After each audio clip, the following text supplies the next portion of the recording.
Buenas tardes. Bienvenidos a la Institución Libre de Enseñanza. Saludamos a los que nos acompañan hoy aquí y también a los que se hayan conectado por la red. Esta es la primera sesión de la edición, ya quinta edición, de esta serie de seminarios que hemos organizado en colaboración con la Residencia de Estudiantes también y la Fundación Ortega Marañón, dentro de una línea de trabajo general que hemos llamado Democracia y Tolerancia. La tolerancia es un concepto muy arraigado en la tradición de la Institución Libre de Enseñanza, que se reflejó en todo su proyecto pedagógico y también en todos los proyectos que promovió. Y por eso hemos querido traerlo también aquí a la actualidad. En esta edición vamos a tener 4 sesiones que se celebrarán los siguientes 3 lunes de este mes de mayo. Doy las gracias por anticipado a todos los ponentes que van a intervenir, muy especialmente al profesor Fernando Vallespín, que además ha hecho las labores de dirección y coordinación de estos seminarios desde su inicio. El profesor Vallespín es, como saben, jurista y politólogo y catedrático de Ciencia Política de la Universidad Autónoma de Madrid y nos va a ofrecer un panorama general de cómo la diversidad cultural, de los efectos que tiene la diversidad cultural en nuestras sociedades democráticas. Gracias de nuevo a todos y, Fernando, tienes la palabra. Muy bien, muchas gracias. Bueno, buenas tardes a todos por su presencia. Voy a ver si puedo apagar, por lo menos bajar el volumen, porque me estoy escuchando aquí en doble. Yo no sé si alguien me puede ayudar.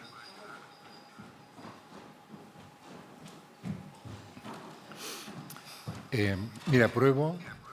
¿Ves? Sale como un eco.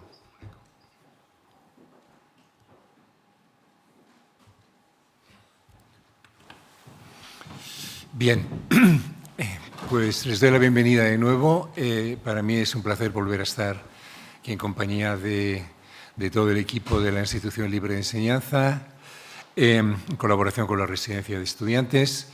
Realmente creo que estamos haciendo un gran esfuerzo tratando de acercar algunos de los problemas de la democracia en estos momentos tan difíciles al público en general. Y yo creo que el tema que hemos elegido este año es un tema importante. Es un tema importante por varias razones. Yo he preparado una exposición que lo que trata es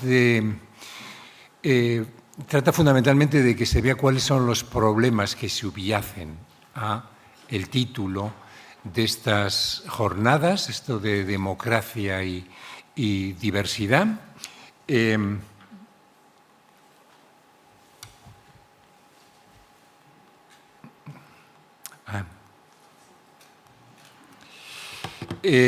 La formulación del problema quiero que quede muy clara con esa primera frase. De lo que se trata es ver cómo los sistemas democráticos tienen o no la capacidad de ir acomodando las diferencias de tipo identitario, fundamentalmente, algo que, por lo que sabemos, por ya muchos decenios de gobiernos democráticos, es una de las grandes dificultades a las que siempre se enfrenta todo sistema democrático. Es muy importante partir de una idea que debe quedar clara desde el principio, que cuando hablamos de diversidad no nos referimos a pluralismo. Es decir, las democracias no tienen ningún problema por incorporar el pluralismo. Bueno, pueden tener mayores o menores problemas. Pluralismo lo que tiene que ver es con discrepancias en torno a cuestiones políticas, diferencias de opinión, como se suele decir habitualmente. Es algo en lo que nos socializamos con bastante facilidad, diferencias respecto de concepciones del bien, es decir, asumimos perfectamente que puede haber creyentes o no creyentes, asumimos perfectamente que puede haber personas que no participen de nuestra misma opinión o de nuestra propia ideología, y que haya ideologías contrapuestas. Eso forma parte de esa dimensión, digamos, del pluralismo propio de los sistemas democráticos. No hay democracia sin pluralismo y tampoco hay democracia sin diversidad, pero cuando hablamos de diversidad nos referimos realmente a otro tipo de diferencias. Ustedes saben que igualdad se puede contrastar a desigualdad, pero igualdad se contrasta también a diferencia, a heterogeneidad. Entonces, lo que verificamos a lo largo del tiempo es que aquellos sistemas democráticos dentro de los cuales existen grandes contradicciones relativas a, o por lo menos dificultades para ir acogiendo la diversidad, funcionan peor que aquellos que realmente son homogéneos. Son homogéneos étnicamente, son homogéneos porque existe una enorme cohesión cultural, son homogéneos porque todos participan tienen el mismo origen étnico, etc. Una de las características fundamentales del mundo en el que vivimos es precisamente el que ya no podemos decir que exista homogeneidad alguna en prácticamente ningún país del mundo. Es rarísimo encontrar un país donde no existan grandes minorías producto de las migraciones, donde no haya algún tipo de conflicto derivado de cuestiones identitarias, como puede ser, pues, desviaciones en lo que se refiere a algunos de los principios morales básicos, hasta qué punto hay que ser o no tolerantes con personas, diríamos, que tienen otras opciones sexuales. ¿Qué pasa con los trans? Todo eso que forma parte de las guerras culturales tiene mucho que ver con las posibilidades de ir incorporando o no las diferencias. Por tanto, el problema de las diferencias es el ver cómo diablos podemos ir integrando todos estos conflictos que encuentran ahí su fuente. Tradicionalmente, la fuente fundamental del conflicto político, y de esto tendremos ocasión de hablar con un poco más de detenimiento enseguida, la fuente fundamental del conflicto político ha sido la distribución de recursos económicos. Por eso, sobre todo desde la aparición de la sociedad de clases técnicamente aparece con la Revolución Industrial. A partir de la aparición de la sociedad de clases, la mayoría de los conflictos, digamos, derivaban de este conflicto de clase, de una distribución asimétrica de los recursos, no solamente económicos, sino sociales en general. Y ahora nos estamos encontrando con que se está produciendo un cambio de paradigma, eso que ven ahí, es decir, que hemos pasado del paradigma de la distribución como fuente del conflicto político a un paradigma del reconocimiento, que es como en la jerga de la teoría política o de la filosofía política denominamos a las discrepancias en torno a cuestiones identitarias derivadas del hecho de que existen minorías, en algunos casos incluso mayoría, cuando se refiere a cuestiones que tienen que ver con el género, que no se sienten reconocidas y que, por tanto, niegan la posibilidad de poder afirmar que vivimos bajo condiciones de auténtica igualdad.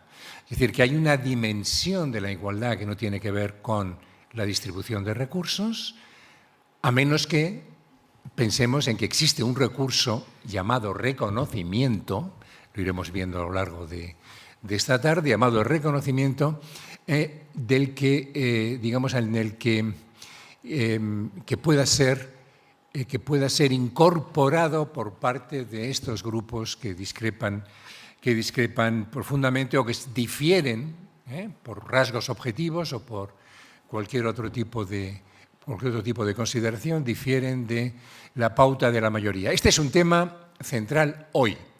Y es un tema central, entre otras razones, porque tiene mucho que ver con la explosión de los populismos. Es decir, uno de los elementos que ha favorecido enormemente el voto populista es el rechazo a incorporar a grupos diferenciados dentro de nuestra propia sociedad. Generalmente los populismos, sobre todo eso que llamamos los nacionalpopulismos, o si se quiere los populismos de extrema derecha o de ultraderecha, se caracterizan fundamentalmente porque para ellos pueblo significa fundamentalmente o incorpora una idea del nosotros asociado a, digamos, al grupo nacional de pertenencia mayoritaria. Por tanto, los grupos de inmigrantes se ven como no pueblo, es decir, es el otro, frente al cual es necesario afirmarse y, por tanto, de lo que se trata es de buscar mecanismos de defensa frente a quien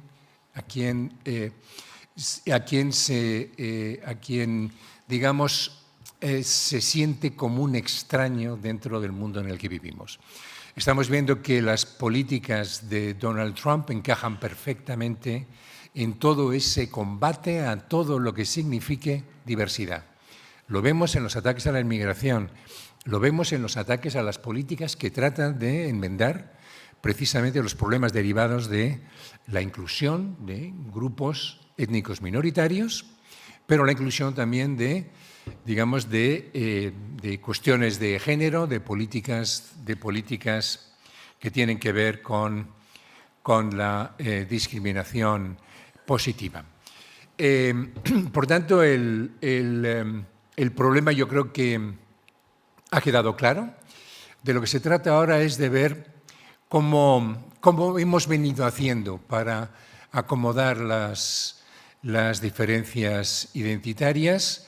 De esto sabemos mucho en nuestro país, porque nuestro país es uno de los que, iba a decir, padecen, no sé si es el término adecuado, uno de los que se encuentran con que dentro de él conviven diferentes identidades nacionales.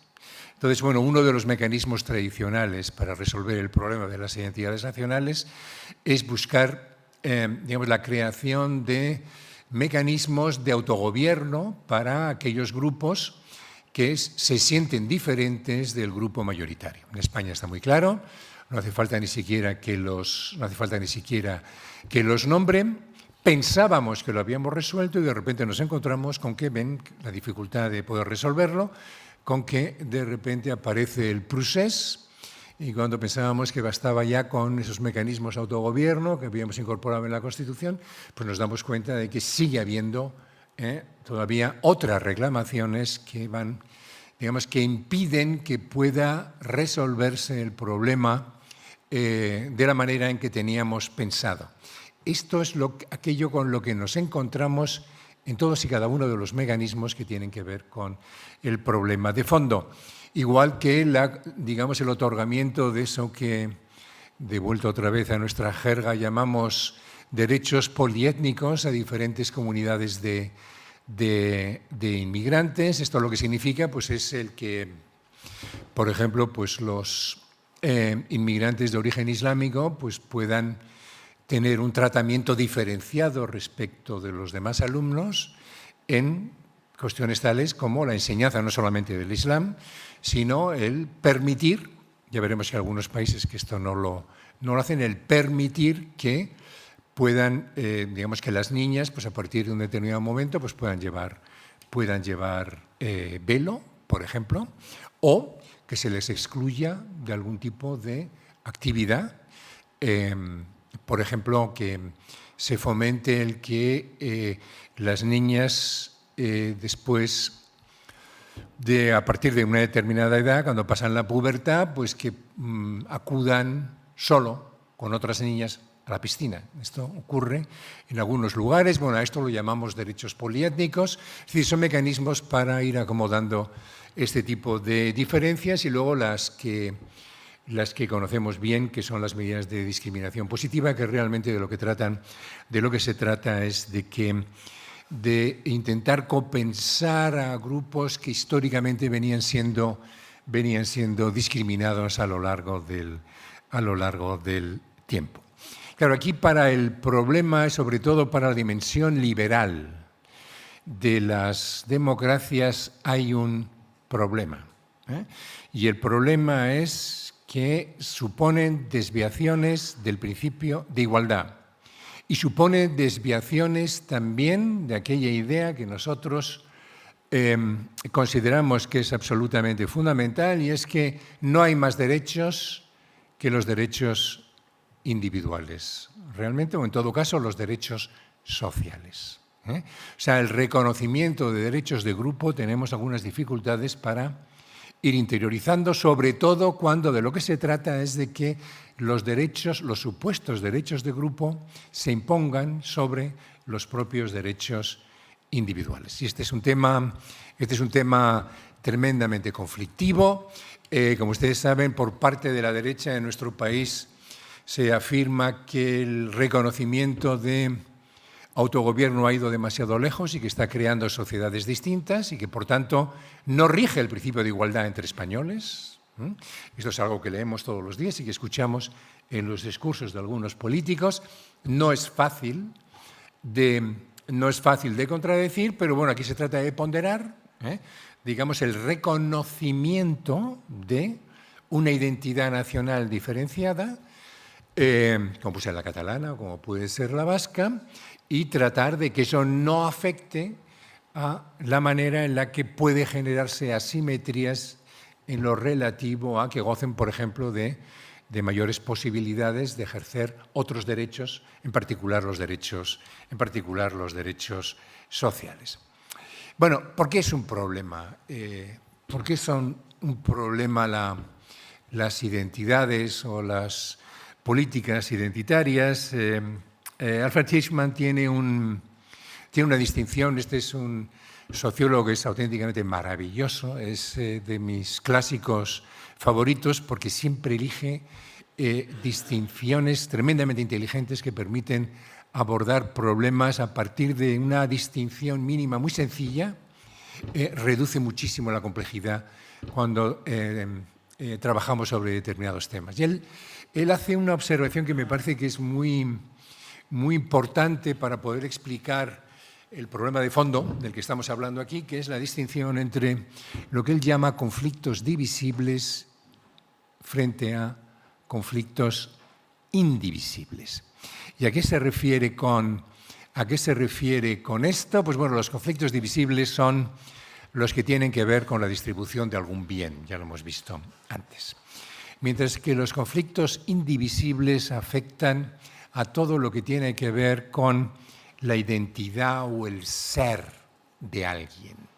Es decir, tiene ahí un cierto componente metafísico. O sea, que no es algo que sea fácil de partir. Esta es la idea que nos trata de transmitir. Es decir, los conflictos divisibles son los tradicionales conflictos de interés. Es decir, que se trata que inciden sobre un más o un menos de alguna cosa. Si como herederos, digamos, somos 5 hermanos, tenemos una herencia, nos distribuimos el dinero que hay en la cuenta corriente de una manera muy sencilla. Si no nos ponemos de acuerdo respecto de cómo distribuirnos la casa de la playa, la casa de la sierra, ojalá todos pudiéramos heredar 3 casas, la casa de la ciudad, pues es muy sencillo. Se venden y una vez que se traduce en euros, pues se produce la división. O sea, por tanto, los conflictos que tienen que ver con cosas son relativamente, bueno, no todos son fáciles de resolver, pero son más fáciles de resolver que aquellos que inciden, que aquellos donde se presentan como una elección entre una cosa u otra. O sea, ¿puedo tener una identidad dual? ¿O al final hay un choque entre mi identidad española y mi identidad catalana, por ejemplo? Esta es una de las preguntas que podemos hacernos para un nacionalista, para un independentista catalán. Son irreconciliables. Esto es sociológicamente mentira. Es decir, hay una mayoría de catalanes o de vascos que pueden vivir perfectamente, digamos, compartiendo ambas identidades. Hay una pregunta en todas las encuestas del CIS que seguramente conocen, que diseñó además Juan Linz, el conocido politólogo español que estuvo, bueno, prácticamente toda su vida académica en la Universidad de Yale, que es eso de, bueno, usted, ¿qué se siente más, no? ¿Español o catalán? Catalán o español, me siento ambas cosas por igual o no. O sea, que ya se nos pide si podemos hacerlo, pero hay algunos que no, que solo se sienten españoles o solo se sienten catalanes. Y este es el problema, o por lo menos cuando las identidades son políticamente relevantes, es cuando se produce esa incompatibilidad. Es decir, que yo, como homosexual, por decirlo, por buscar una de estas identidades, yo como homosexual no puedo vivir en una sociedad homófoba, o por lo menos yo me movilizo políticamente para que esa sociedad homófoba tenga la capacidad de acogerme. O cambien el término, negro o mujer, incluso, ¿no? Si es una sociedad con rasgos machistas claramente implantados. Bueno, pues la diferencia estriba en que al final un tipo de conflictos es negociable, o sea, que son conflictos sobre los que uno puede negociar y que se prestan a componendas, mientras que los otros se presentan como fundamentalmente innegociables, ¿no? O sea, que no basta con decir te doy un poco más o te doy un poco menos. Olvidémonos, nunca vamos a resolver en España el problema vasco-catalán. Podremos, como decía Ortega, conllevarlo, pero siempre habrá este choque, ¿no?, entre identidades que se presentan como incompatibles, y esto rige también para el enfrentamiento entre muchas otras identidades. Lo interesante aquí, y esto lo dice el propio Hirschman, es que la gran ventaja de los conflictos de interés es que uno puede ir trampeando, como él dice, ¿no? Puede ir muddling through, es el término que él utiliza en inglés. O sea, podemos ir sobrellevándolos, ¿no? O sea, pues podemos intercambiar en vez de, digamos, cuando se trata de redistribuir a los más pobres, el pacto socialdemocrático tiene que ver con eso. Es una componenda, ¿no? Una componenda que consiste en el pacto socialdemocrático de posguerra, ¿no? Cuando los grandes partidos, los socialdemócratas y los partidos conservadores, llegan a la conclusión de que es necesario ayudar, como sea, a las personas más menesterosas y que, por tanto, hace falta una gran redistribución de recursos económicos y de servicios a las clases menos pudientes, y a cambio permitimos a los ricos que puedan seguir siendo ricos. Es decir, son un poquito menos, pero en cambio viven en una sociedad mucho más cohesionada. Es decir, que esto facilita la cohesión. Al final se traduce en algo importantísimo. Muchas veces algunos amigos latinoamericanos que viven en España me dicen una cosa que me parece que está bastante bien vista, ¿no? O sea, me dicen, mira, yo en España a mí no me importa pagar impuestos, porque sé que sirven para cohesionar la sociedad. Porque en las sociedades latinoamericanas, o sea, primero, no todos los que deben pagar impuestos pagan impuestos, y encima no pagan lo que debieran para permitir que todos pudiéramos vivir bajo condiciones mejores, sobre todo en este caso en sociedades más seguras, también que tú puedas ir por la calle sin temor a ser asaltado. Con lo cual ahí hay digamos que esta es una de las grandes ventajas de haber vivido en sociedades de clase, curiosamente, porque ese tipo de conflicto hemos sabido cómo abordarlo. Bueno, hoy esto es discutible hoy en día, cuando ya la asimetría es tan bestial, ¿no?, entre los hiperricos y el resto, pero hasta ahora ha venido funcionando relativamente bien. Pero no también, y luego también porque, en cierto modo, no existe una solución final a este problema. Sabemos que vamos a tener que seguir negociando, que esto va a ser algo para siempre. O sea, que siempre vamos a tener que estar tira y afloja, entonces dependiendo un poco de qué tipo de partidos son los que llegan al gobierno. Sabemos que ahora toca un poco más de igualdad, o un poco menos de igualdad, más, digamos, mejora para unas clases u otras. En cambio, en el otro tipo de conflicto que desgarró la sociedad, sobre todo en el periodo de entreguerras, aquí Weimar es quizá el ejemplo, eran los conflictos de base ideológica. Bueno, pues eso también ha desaparecido. En gran medida nuestra guerra civil tiene también ese sustrato, también es una guerra de clases, se puede decir, pero tiene un sustrato ideológico importantísimo, es decir, enfrentamientos ideológicos donde cada una de las ideologías se veía radicalmente incompatible, ¿no?, con respecto a la otra, ese nivel de polarización total.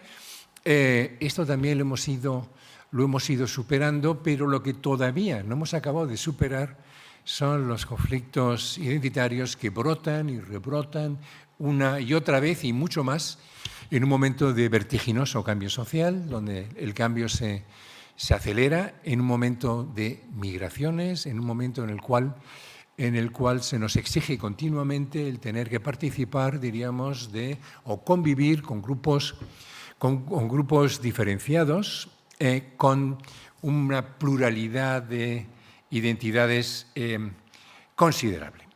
Claro, la pregunta es, bueno, ¿por qué se lucha por la propia identidad? Esto aquí entramos ya en un tema un poco más filosófico o sociológico. O sea, ¿por qué es importante tener identidad, pero una identidad social, identidad personal? No hace falta que lo discutamos, ¿no?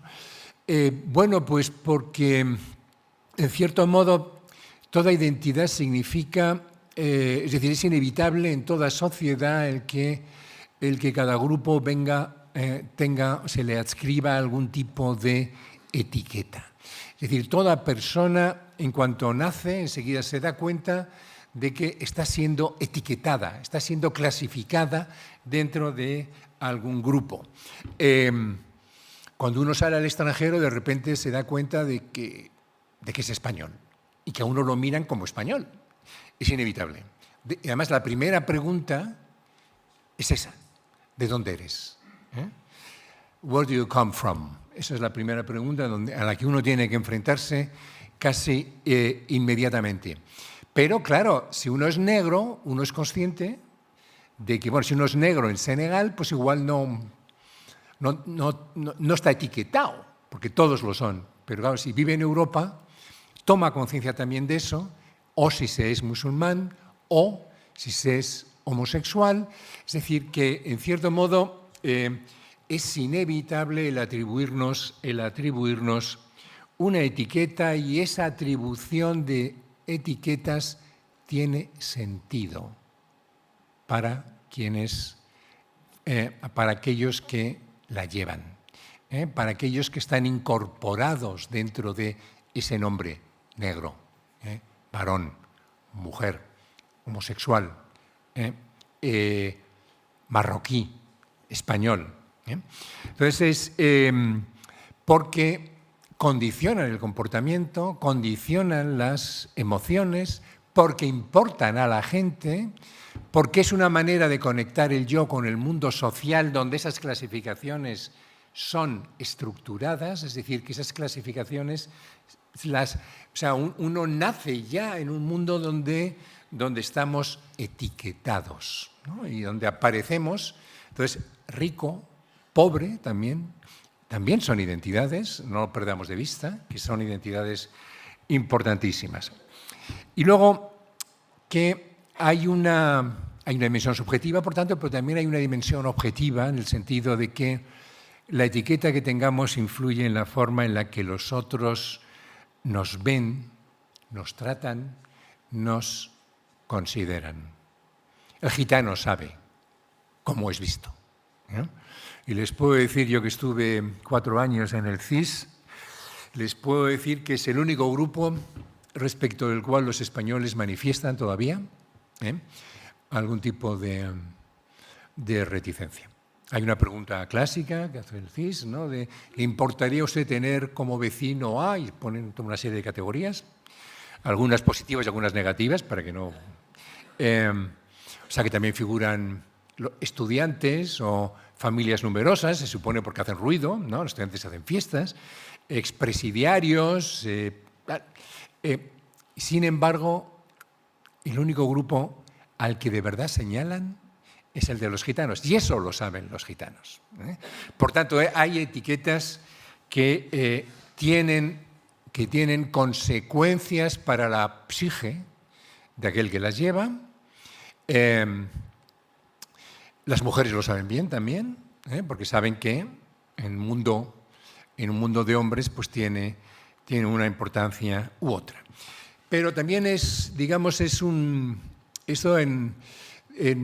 digamos que sociológicamente diríamos que es un mecanismo de reducción de complejidad. Uno sabe cómo tratar a un católico, digamos, cuando está conversando con él. Sabe que no puede ofenderle diciendo determinadas cosas, ¿no? A menos que quiera ofenderle, evidentemente. Y si quiere ofenderle, sabe también qué decirle. O sea que, en cierto modo, nuestra convivencia con el diferente se sujeta a todo un conjunto de expectativas. Y hay un concepto maravilloso de este teórico de sistemas que se llama Niklas Luhmann, que es, bueno, yo creo que es el máximo representante de la teoría de sistemas, que habla de Erwartung, se dice en alemán, que es expectativa de expectativas. Él lo utiliza generalmente para ver cómo funciona la atribución de roles sociales y cómo se simplifica la atribución de roles sociales a través de un mecanismo que consiste fundamentalmente en esta expectativa de expectativas. ¿Qué significa? Pues significa que yo, dando esta conferencia, tengo la expectativa de que ustedes me escuchan con interés. Y ustedes tienen la expectativa de que yo, precisamente porque soy organizada por la Asociación Libre de Enseñanza, de que lo que yo les voy a contar va a ser efectivamente interesante. Yo tengo la expectativa de que ustedes no me van a montar aquí un pollo, y ustedes tienen la expectativa de que yo voy a ser educado y que luego después les daré la palabra para que puedan participar. Bueno, pues los roles sociales funcionan así. Uno tiene expectativas sabiendo que los otros tienen expectativas respecto del comportamiento del otro. Y entonces así es como se estabilizan los roles y evidentemente esto es como, digamos, como las identidades también funcionan. Nosotros interiorizamos esas expectativas que generamos y, en cierto modo, no podemos evitar, en último término, una distinción entre, esto volvemos otra vez a nuestra jerga ahí de científicos sociales, entre el in-group y el out-group, es decir, el nosotros y el ellos. La característica de la mayoría de las identidades es que uno sabe cuál es el grupo al que pertenece, es inevitable sentir solidaridad hacia ese grupo, hay un grado de pertenencia y luego está el out-group, ¿no? Son los otros frente a los que tenemos que afirmarnos o con los que sabemos que tenemos que introducir un comportamiento diferenciado. Vamos a ver, a mí una vez un español, porque lo reconocí por la forma en la que me aportó en inglés, me pidió dinero para porque se había quedado sin dinero para poder comprarse el billete de metro. Y se lo di.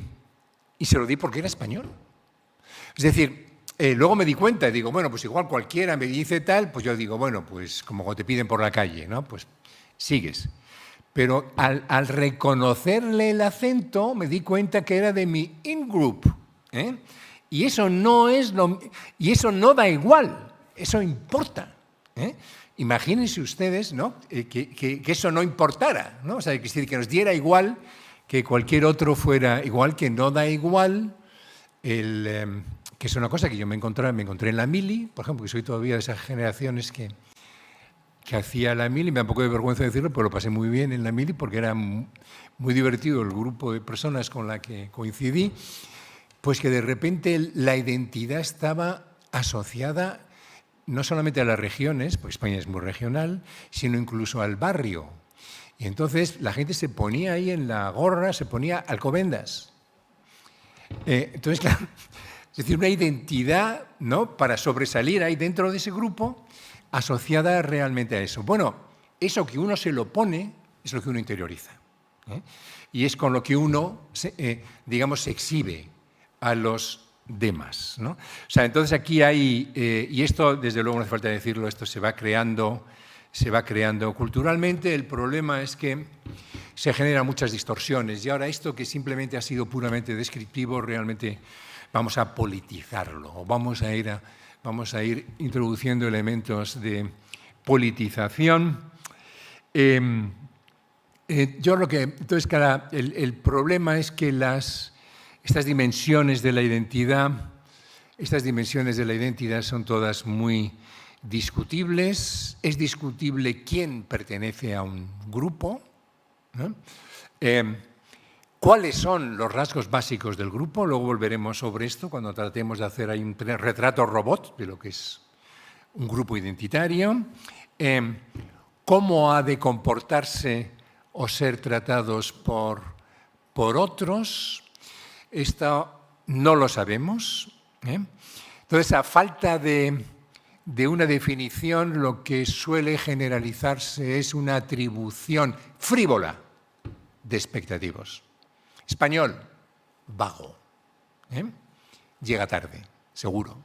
He quedado con un español, seguro que llega tarde a cenar, ¿eh? Alemán, tengo que estar puntual, porque si no, luego después voy a tener bronca.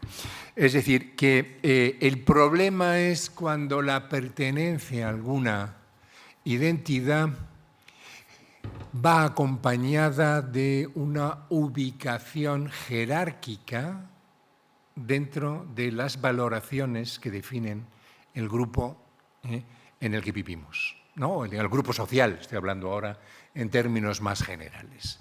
O sea, cuando ser gitano es ser rechazado por la mayoría de la población, no es lo mismo que ser miembro de una identidad que es ser rico, o una identidad que es ser blanco, blanquito, en una sociedad multiétnica como los Estados Unidos bajo el gobierno de Donald Trump. O sea, por tanto, aquí es donde nos encontramos con que hay una desigual distribución de un bien intangible, pero fundamental para vivir, que es el respeto. Es decir, también hay una distribución asimétrica del respeto.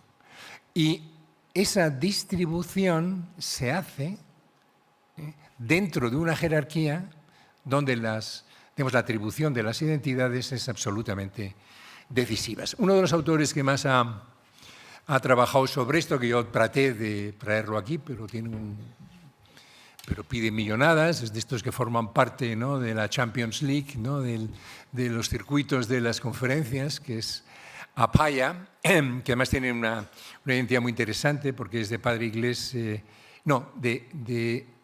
padre de Ghana y madre inglesa, o sea, y por tanto conoce muy bien el mundo africano y a la vez, pues bueno, pues ha vivido mucho tiempo en Inglaterra y ahora está en Columbia o está en una de las grandes universidades de Estados Unidos. En ese libro que está traducido, Mentiras que nos unen, dice que todas las identidades siempre son críticamente erróneas respecto de algo.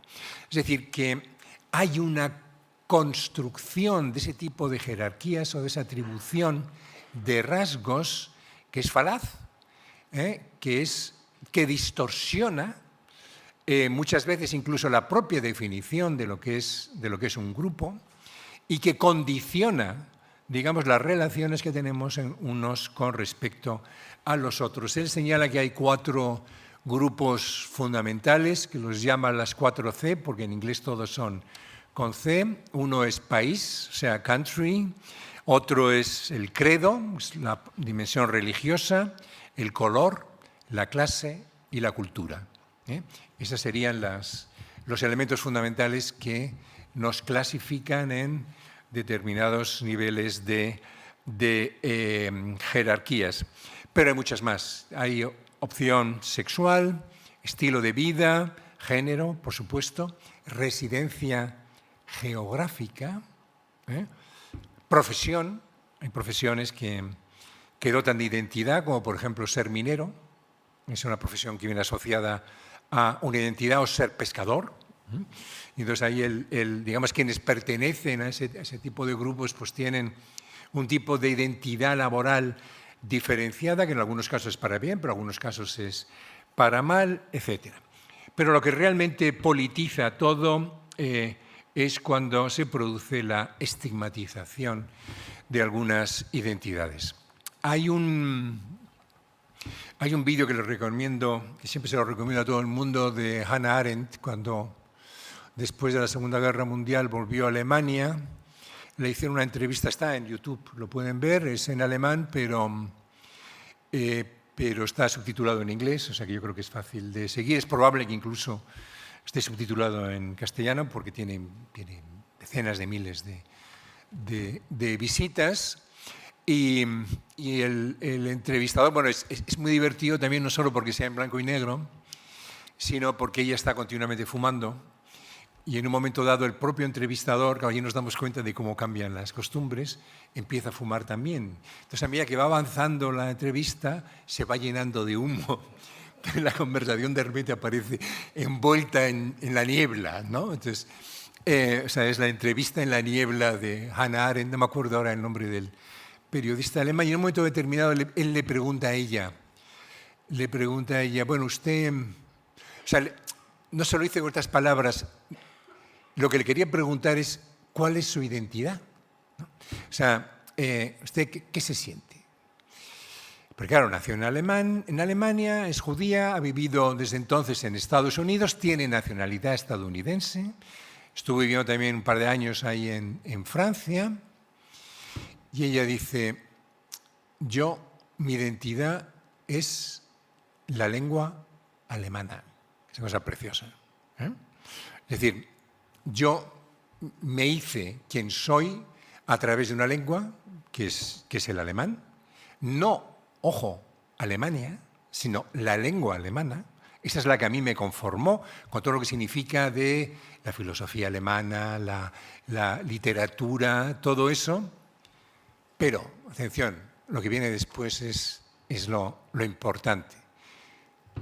Pero si soy atacada por judía, soy judía.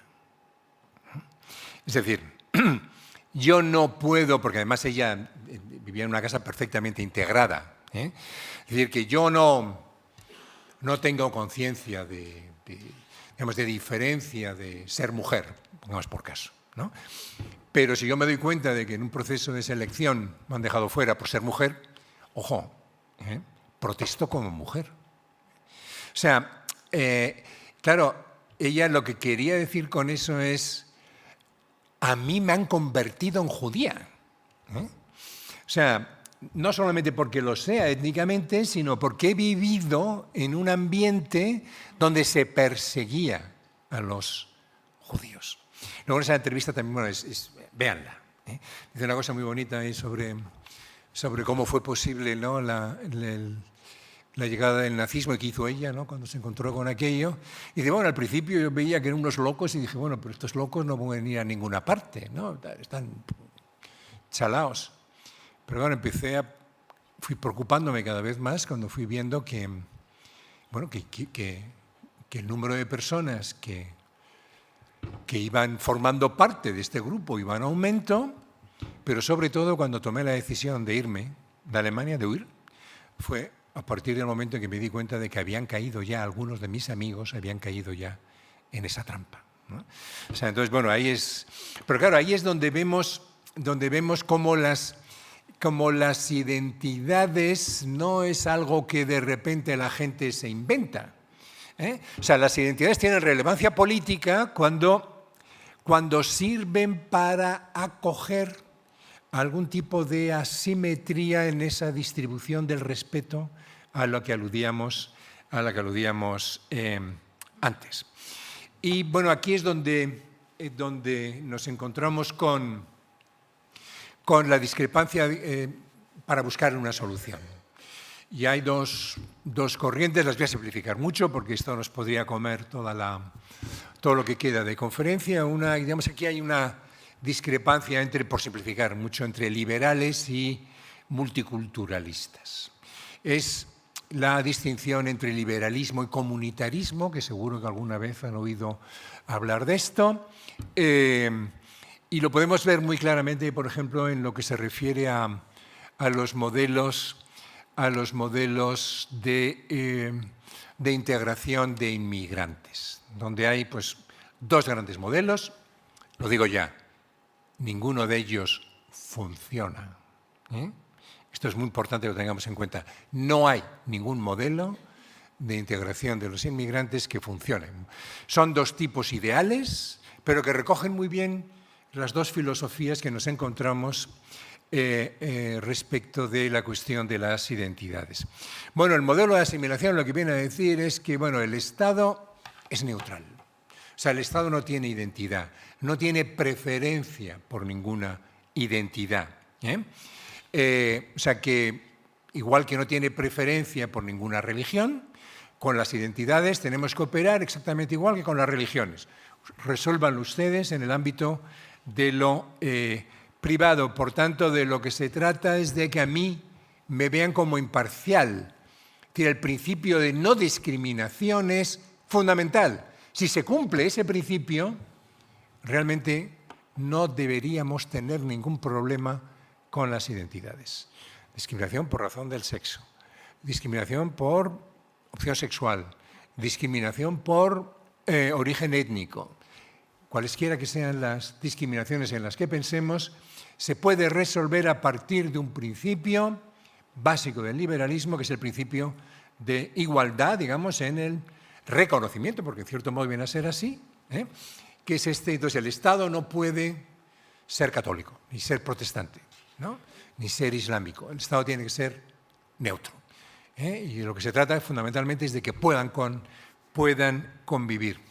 Claro, los multiculturalistas lo que dicen es, ¿pero de qué estamos hablando si el Estado nunca es neutral?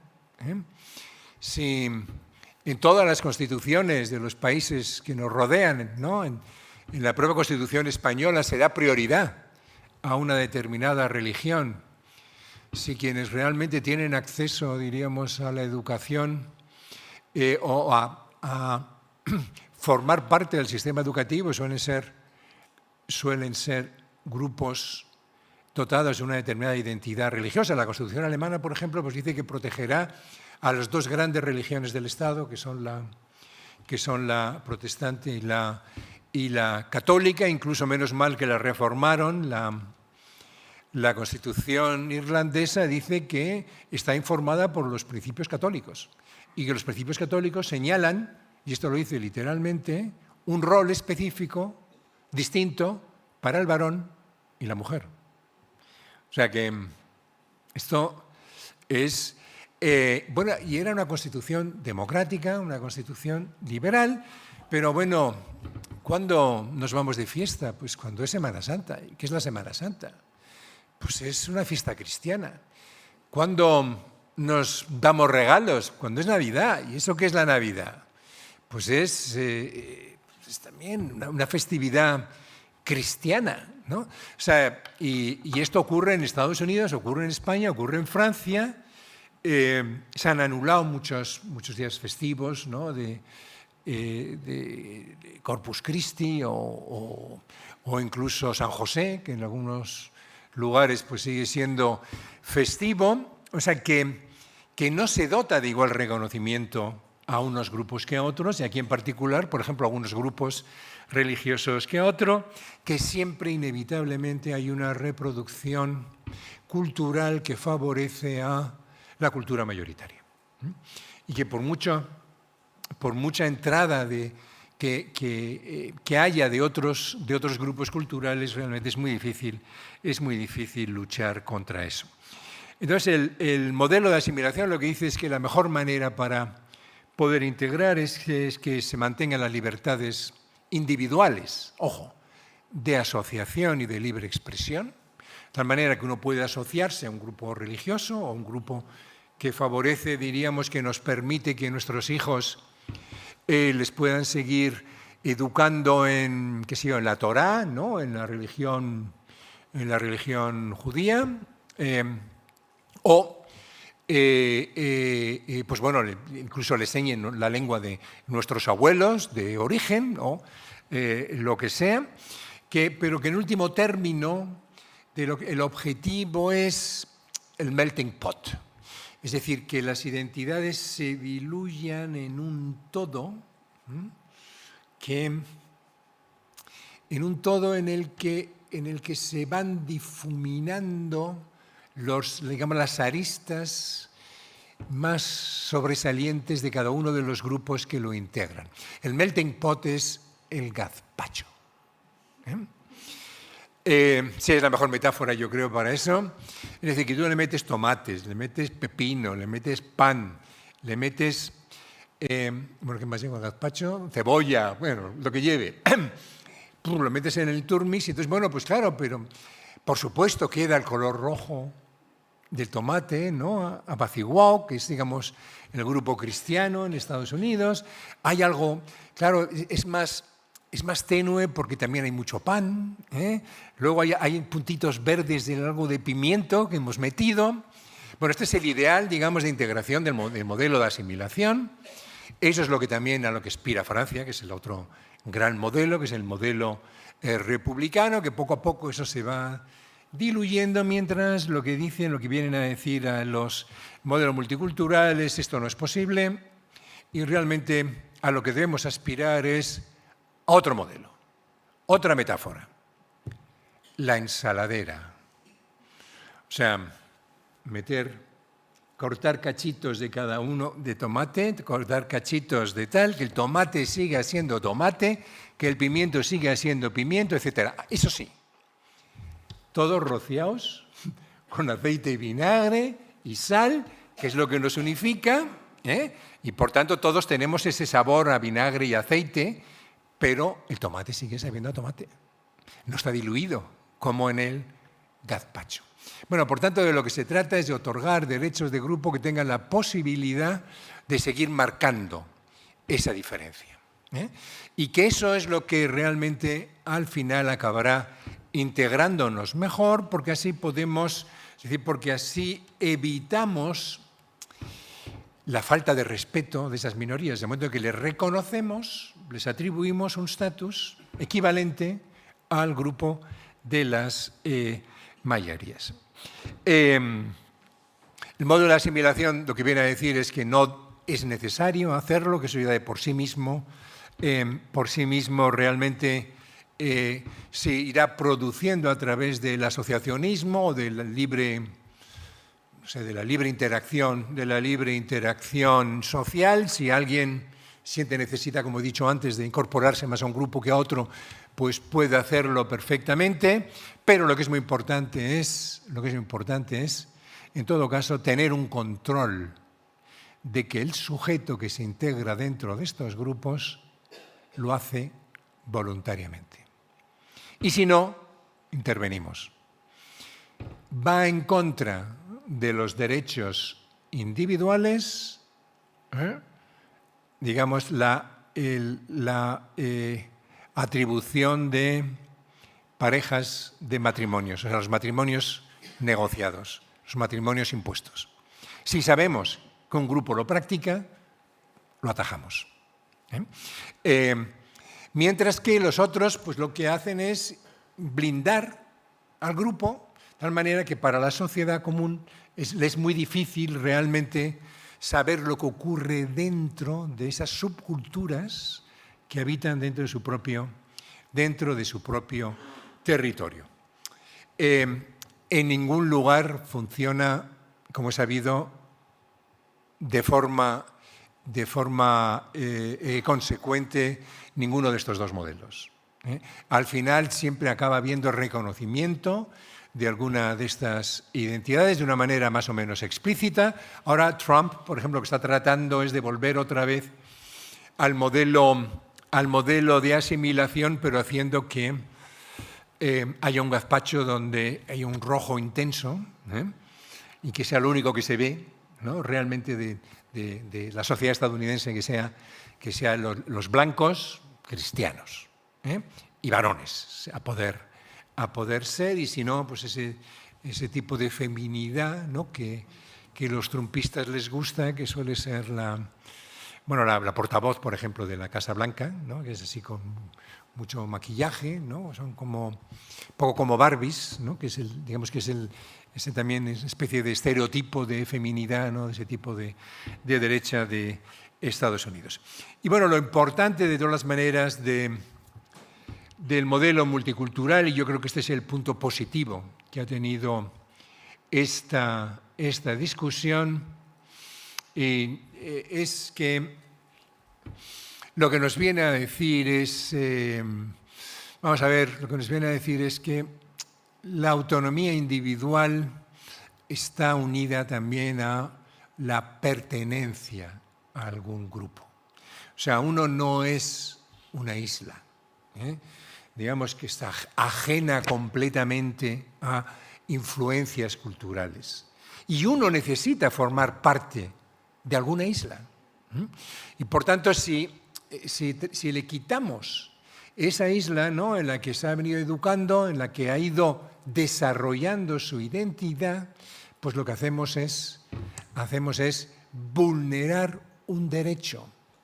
O sea, fíjense, que es una especie, un cierto acuerdo entre liberales y multiculturalistas, que es lo que ha venido a llamarse el nacionalismo liberal o el comunitarismo liberal. Lo que viene a decir es que digamos, para el desarrollo del propio individuo y como parte de sus derechos es el que se le permita gozar de los elementos culturales a los que él desea estar integrado.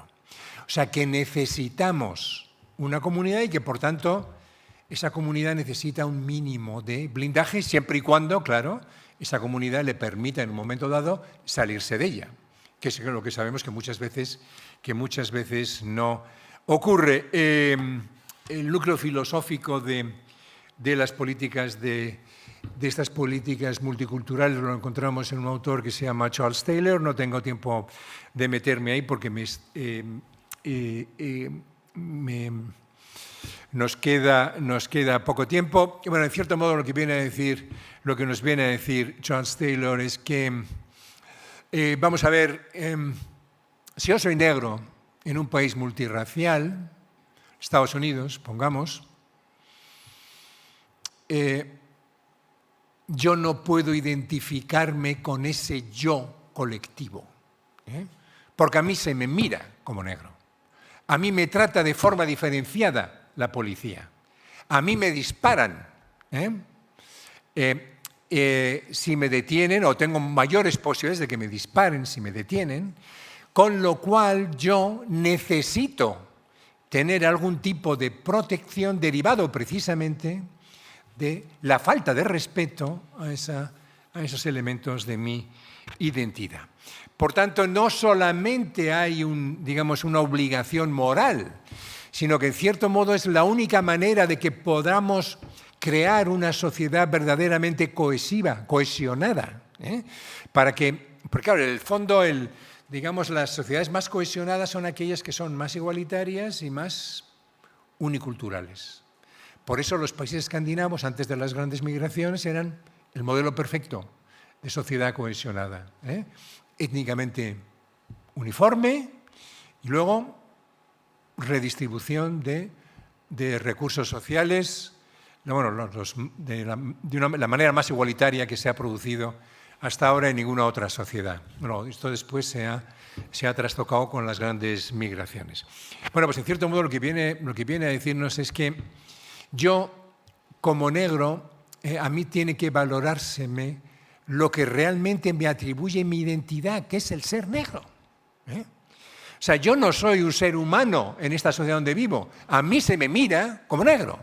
Y por tanto, le exijo un reconocimiento como tal y exijo, esto ya es un añadido que yo hago, pero bueno, de esto estaría de acuerdo Charles Taylor conmigo, y yo exijo que se me compense por, digamos, el siglo y medio, 2 siglos de injusticia hacia quienes formaron parte de mi raza en este país, ¿no? El país de los libres, como se nos vende, etcétera, etcétera. Y lo mismo dicen las mujeres, por ejemplo, que siempre fueron marginadas.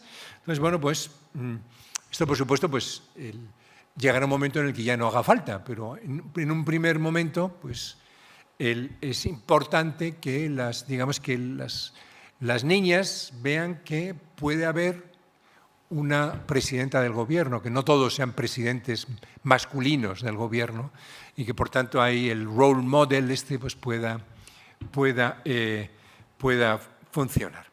Bien, voy muy mal de tiempo, realmente es bastante lo que todavía tenemos por delante, pero con esto no se resuelve el problema. Ya hemos visto que podemos llegar a un acuerdo en lo que se refiere a la necesidad del reconocimiento. Lo que no sabemos verdaderamente es cómo hacerlo. Y para empezar, no sabemos porque no sabemos, muchas veces no sabemos realmente cómo definir lo que constituye un grupo. Por supuesto, tiene que tener una identidad colectiva, pero para que exista una identidad colectiva debe haber un sentimiento de pertenencia común, tiene que haber una atribución del estatus de pertenencia, esto es muy importante, alguna comprensión de lo que es el interés común de todos ellos, algún tipo de solidaridad entre sus miembros, hay un sentido de continuidad histórica, por eso, digamos, los grupos nacionales necesitan ir a la historia profunda. En la historia de España saben que empieza casi en las Cuevas de Altamira o con Viriato, que curiosamente además era portugués, ¿no? Viriato como pastor lusitano ocultaban que realmente operaba en la zona que acabó siendo en otro país. En Alemania la historia empieza con las derrotas de Augusto por los germanos. Hay una frase que se me quedó a mí porque yo estudié en el colegio alemán, esa de Varo, Varo, devuélveme mis legiones, y San Bonifacio, que fue el que cristianizó a las tribus bárbaras. Ahí está el origen de lo que es Alemania, como todo el mundo sabe, que Alemania nace en 1875 o 76, no recuerdo exactamente porque lo suelo confundir con Italia, Alemania como tal, ¿no? En la historia holandesa, pues unas tribus del norte que llegan a través del Rin y que acaban asentándose en la desembocadura y poco a poco van ganando terreno al mar. O sea, siempre buscar el origen, o sea, el sentido de continuidad es fundamental, pero atención, el elemento sin el cual no hay grupo identitario, al menos desde una perspectiva política, es el sentimiento compartido de agravio. Lo vimos en el procés, ¿no? Es decir, que lo que importaba no era ser catalán o el ser español, lo que importaba es que los catalanes fueron oprimidos. Libertad es lo que se gritaba en las manifestaciones, es decir, que hay una opresión, hay un relato, ¿no? Además de a través del cual esa opresión, España no roba, etcétera, pero esto lo pueden trasladar a cualquier otro grupo. Lo importante aquí es ver cómo todo grupo traza sus marcadores de frontera. Es decir, que una vez que uno traza marcadores de frontera, lo que hace es acentuar o tiende a acentuar su diferencia con relación a otros. Los marcadores de fronteras pueden ser muchos, puede ser la raza, puede ser la lengua, puede ser, ojo, importantísimo, sobre todo tradicionalmente, la religión. Piensen en el caso de Yugoslavia. En Yugoslavia, misma raza, misma lengua, aunque los croatas la escribían con caracteres latinos y los serbios caracteres cirílicos, pero religiones diferentes. Bosnios era predominio de musulmanes, ortodoxos serbios, croatas católicos. De hecho, el follón comenzó cuando el Papa vino a decir que los croatas tenían razón en querer separarse de Yugoslavia, y fue cuando se empezó a comentar, empezó a extenderse el conflicto. Bueno, ¿cómo se accede a esos marcadores de frontera? Pues bueno, puede ser internamente por el propio grupo, pero también normalmente un grupo toma conciencia de sí mismo por la forma en que es considerado por otros grupos. Es decir, si a ti... Yo tengo amigos que, estando catalanes, que estando en el extranjero y hablando catalán entre ellos, vieron turistas españoles y decían, ¿por qué no habláis en cristiano? O sea, esto se hace. Y esto ellos lo viven. Y lo han vivido, sobre todo en la época franquista. Es decir, luego entonces, ahí, claro, ahí no, digamos que la identidad no es que surja así de repente, sino que también hay una interacción entre esa percepción interior y la forma en la que nos perciben los otros. Bueno, eso de la mirada del otro es la que nos construye, eso lo sabemos ya por la psicología más primaria, es decir, que somos producto de, digamos, de la manera en que los otros nos miran, nos contemplan, nos respetan o nos dejan de respetar, etcétera, etcétera.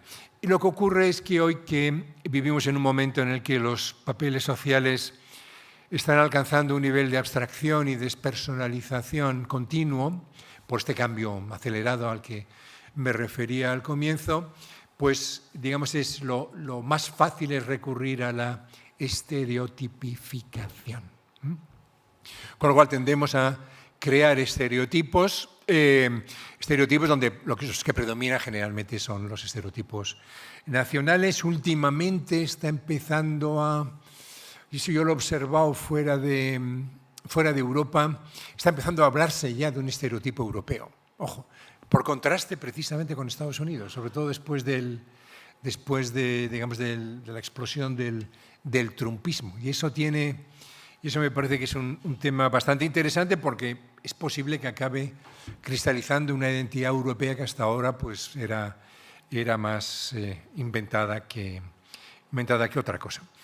Pero bueno, una vez que se marcan las fronteras y una vez que se cristalizan, es decir, que se atribuye una serie de beneficios a quienes poseen una determinada identidad, nos encontramos con que la identidad puede convertirse en una fuente estratégica para la oportunidad política, es decir, para plantear demandas al sistema político. O sea, una vez que... Perdón, es que es lo más fácil recurrir a nuestro... Una vez que se nos ha reconocido que somos diferentes y que no tenemos nada que ver con el resto de las regiones españolas, pues bueno, ya queremos también tener pues el sistema fiscal vasco, si somos catalanes. Es decir, que ahí nos encontramos con que enmarcar esa diferencia o grupos... Por ejemplo, en Holanda hubo un debate tremendo porque, claro, la mezcla entre estado de bienestar y adscripción identitaria es explosiva, porque se genera un incentivo, dado que el estado de bienestar lo que hace, como son grupos, diríamos, que comparado con el grupo mayoritario holandés tiene peor situación económica, son grupos más marginados, pues son destinatarios de gran cantidad de subvenciones, gran cantidad de financiación pública a través del estado de bienestar, con lo cual la reciben en tanto que miembros de ese grupo minoritario y a uno se le desincentiva para que busque una integración más sencilla dentro de el resto. Por tanto, esto lo que puede conducir es a la creación, pues eso, a la ruptura de la cohesión social, a debilitar, digamos, la identidad ciudadana común, porque se supone que la ciudadanía es lo que es el aceite y el vinagre y la sal a la que antes nos referíamos, lo que tenemos todos en común, ¿no? se acaba debilitando. Entonces lo que nos encontramos muchas veces es con que se etnifica la política, se racializa la política se convierte en política identitaria. Entonces, bueno, ahí hay entonces, claro, uno de los problemas, de esto hablaremos específicamente, por eso no he traído aquí toda la cuestión woke. Una vez que digamos, se consiguen derechos diferenciados para mujeres o determinados grupos raciales, pues entonces, digamos, se aumenta de una manera casi exponencial la queja frente a lo que se interpreta como manifestaciones de machismo o sexismo o racismo, ¿no? Donde antes, pues bueno, pues digamos que se evaluaba de una determinada manera y ahora se deja la evaluación exclusivamente a los miembros de ese grupo, que son los que en todo momento pueden acusar a un profesor de haber sido sexista o de haber sido machista. Y claro, los excesos, digamos, que ha producido este tipo de ideología, que es ideología identitaria, se puede decir, son los que han traído, entre otras cosas, el trumpismo, que lo que hace es tratar de aniquilar completamente todo lo que tenga que ver con lo que ellos llaman el DEI, ¿no? La diversidad, inclusión, diferencia. Está aniquilado completamente todas las políticas y pretende hacerlo no solamente en instituciones públicas, sino también en las mismas instituciones privadas. Bueno, voy a ir más rápido, me he saltado aquí alguna cosa, podemos recogerla en el diálogo. Claro, al final el problema acaba derivando, al final con esto del reconocimiento, yo creo que nos vamos a encontrar con algo parecido a lo que habíamos visto en los conflictos divisibles, ¿no? que vamos tirando, vamos muddling through, es decir, que nunca vamos a encontrar una respuesta que nos sirva para todos los países o para todo tipo de situación, porque claro, ¿qué significa reconocer? Es tolerar, es simplemente que los aceptas, ¿no? Tiene que ir añadido el que se te otorga un derecho especial, tienes que tener también reconocido un espacio simbólico en la esfera pública, es decir, que tú puedes celebrar tus fiestas religiosas también, igual que lo hacen los cristianos. ¿Qué relación, y esto es fundamental, tiene con la desigualdad? Porque vamos a ver, uno de los problemas derivados del salto a las políticas identitarias es que muchos grupos marginados económicamente solo comenzaron a ser escuchados una vez que formularon sus quejas de tipo económico,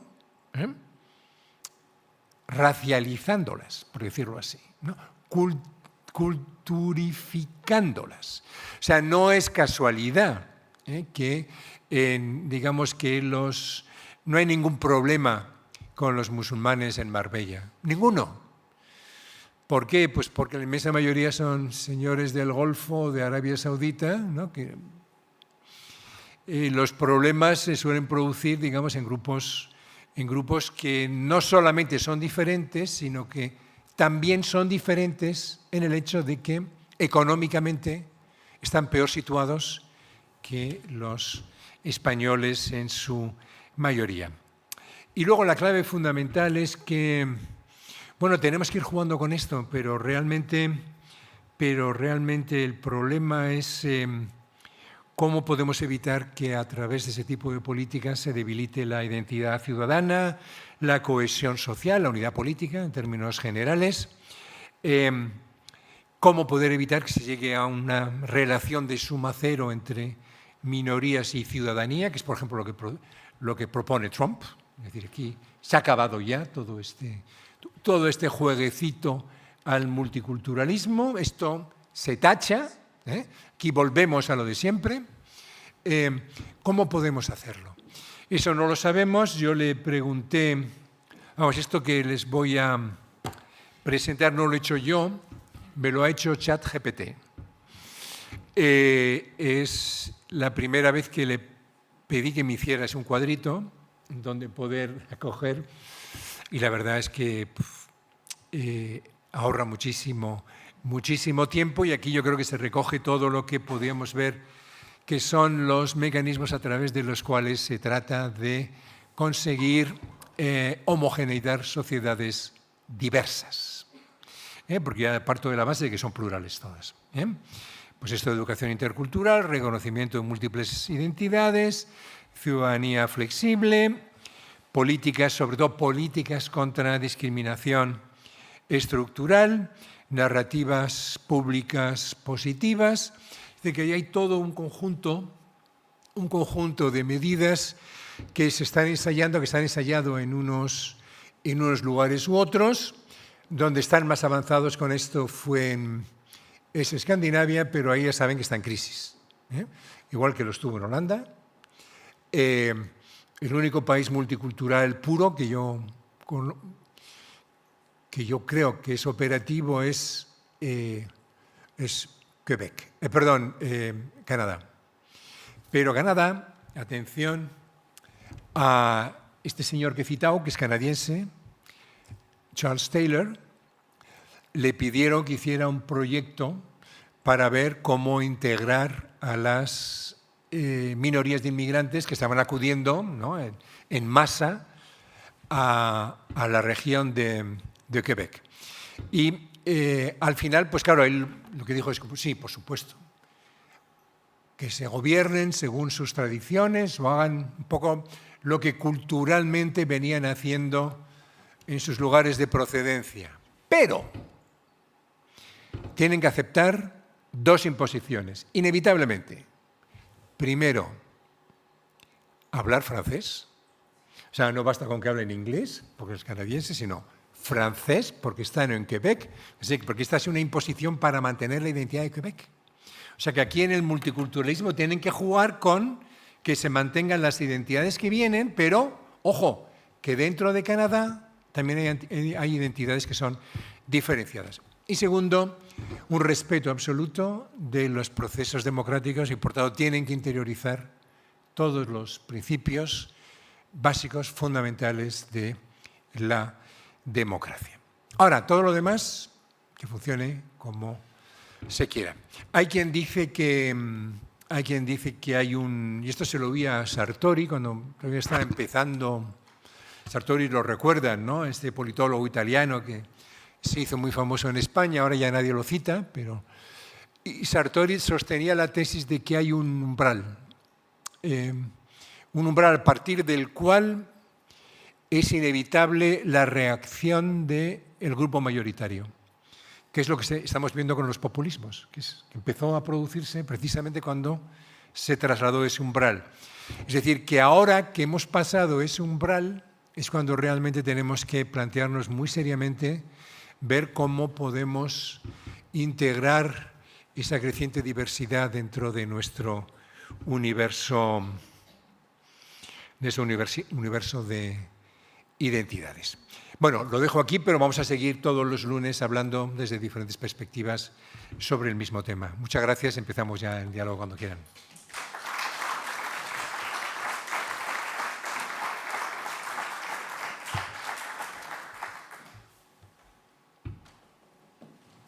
Javi, si quieres... Sí.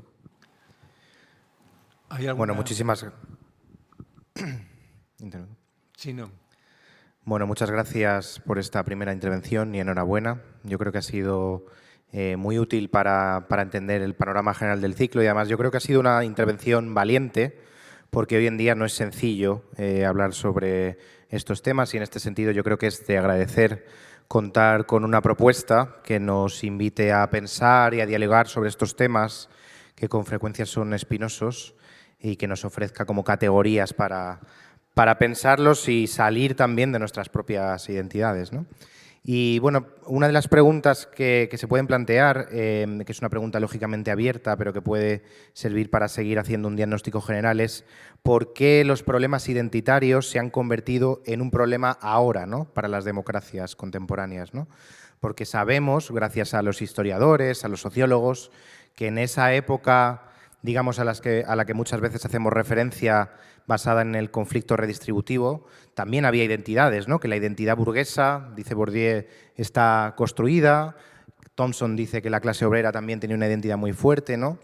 Y en España sabemos que, digamos, nuestra diversidad lingüística y nacional pues también es muy larga, ¿no? La pregunta es, digamos, ¿qué factores pueden haber activado esto como un problema tanto político como también teórico, ¿no? ¿Por qué estamos pensando ahora tanto sobre diversidad y sobre identidad? Sí, es una pregunta muy buena y además tiene una respuesta. Las buenas preguntas son aquellas que tienen una respuesta difícil, ¿no? O por lo menos que no tienen respuesta, porque es lo que nos obliga después a reflexionar. Vamos a ver, las identidades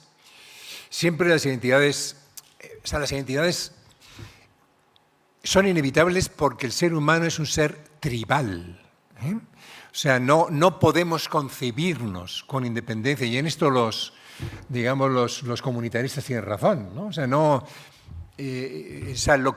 lo natural en el ser humano es estar en la tribu, ¿no? Eso es lo que decía Aristóteles, ¿no? Que somos animales sociales, ¿no? Porque además digamos que tomamos conciencia del mundo a partir del lenguaje, y el lenguaje incorpora siempre valoraciones que son producto de un desarrollo cultural determinado, donde incluso las metáforas, todo está ahí, ¿no? O sea, por tanto, lo normal es ser tribal. Lo que ocurre es que el ser humano, claro, se caracteriza por ser tribal, pero a la vez por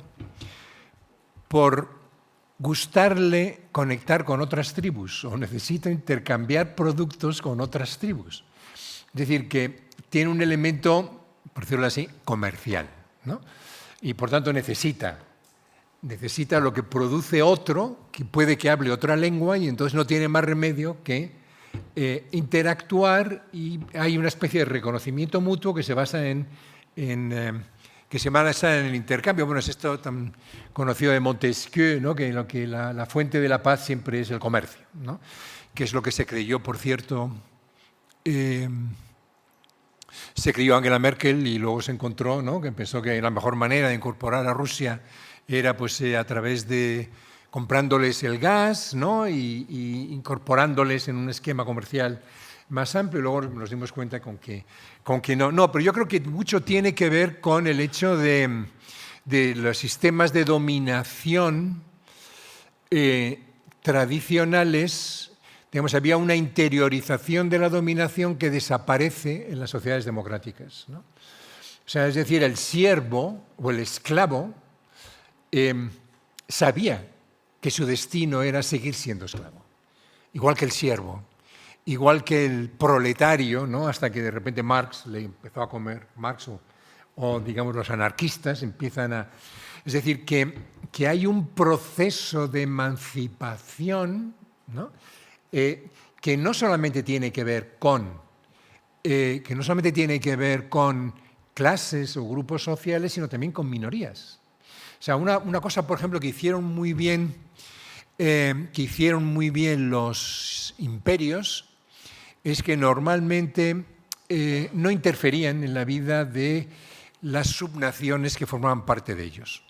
Por ejemplo, el Imperio Otomano pues no interfería en el hecho de que los griegos siguieran siendo ortodoxos, ¿no?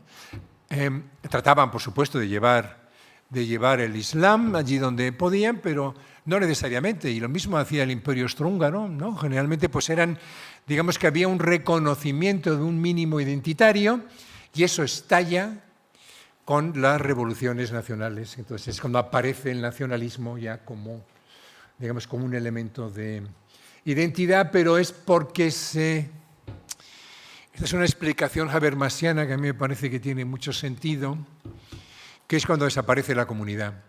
Es decir, mientras tú tengas comunidad no necesitas una identidad, la comunidad es nacional. O sea, mientras tú vivas en una sociedad relativamente primitiva, no rota por los procesos de industrialización, urbanización y todo lo demás, tú sigues teniendo ese vínculo con un grupo. Es imposible que no lo tengas, porque las relaciones son cara a cara, las relaciones son naturales, ¿no? El grupo social es algo con lo que natural para ti, pero de repente entras en el anonimato de la ciudad y de repente te das cuenta que dentro de ese anonimato tú eres un polaco aislado, que vive en Berlín. Y entonces buscas sumarte a otros polacos, ¿no? Y entonces tú necesitas sublimar lo que has perdido al perder la comunidad a través de una emoción de solidaridad similar, y esa solidaridad te la otorga tu nación. O sea, digamos que es un proceso de abstracción identitario, pero que al final nos lo creemos, exactamente igual que nos creíamos el vínculo primario. Hay una cosa muy, muy bonita que es la descripción de cómo funcionaban las universidades medievales, y en las universidades medievales eran multinacionales. Y de ahí viene el término, además, nationes, que viene de nasti, nacer.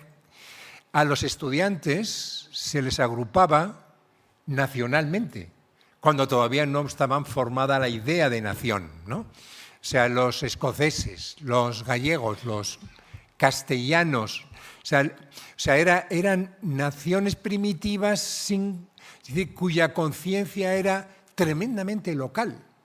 O sea, que todas estaban allí unidas por el latín, uniformizadas sobre todo por el elemento fundamental, otorgador de identidad. En la Edad Media, que era ¿cuál? Obviamente, la religión. O sea, la identidad es religiosa, no es, ¿no? En la Edad Media.